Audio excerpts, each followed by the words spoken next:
All right, we are going to begin the book Rates and Ratios. So you should have had the book in hand, and let's turn to the table of contents. Under the table of contents, you can see that in section A we're talking about single number ratios, and they're talking about miles per hour and miles per gallon. And on section B, we're comparing about telephones and populations and television sets and cell phones. We are going to be doing an absolute comparison and relative comparison.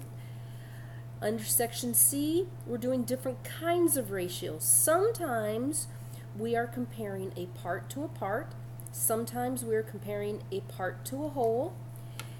And when we're dealing with percents, we're always comparing a part to a whole, because percent always means out of 100, and 100% is the whole amount. So that will always be a part to whole ratio.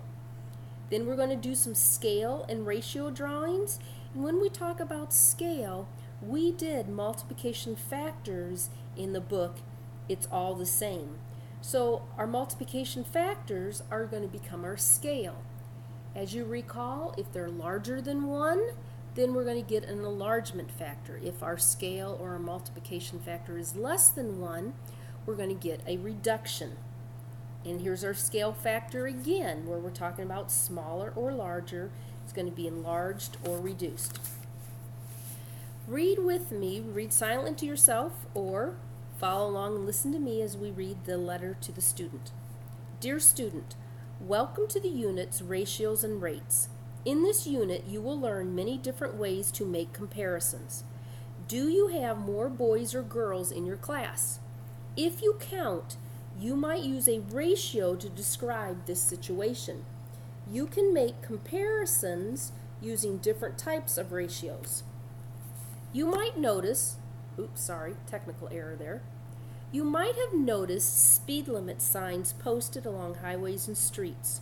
The rate a car travels on a highway is usually greater than the rate a car travels on a street. You can make comparisons using rates. You use ratios to make scale drawings. Architects use scale drawings to design and build buildings. They create sets of working documents which contain a floor plan, site plan, and elevation plan. Maps are also scale drawings. Have you ever looked through a microscope?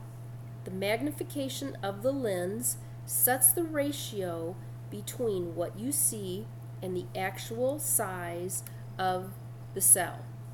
Architects, engineers, and artists often make scale models of objects they want to construct. Many people have hobbies creating miniature worlds using trains, planes, ships, and automobiles. When you look through a microscope, you see enlargements of small objects. In all instances, ratios keep everything real. We hope you learn efficient ways to work with ratios and rates. And that's your introduction.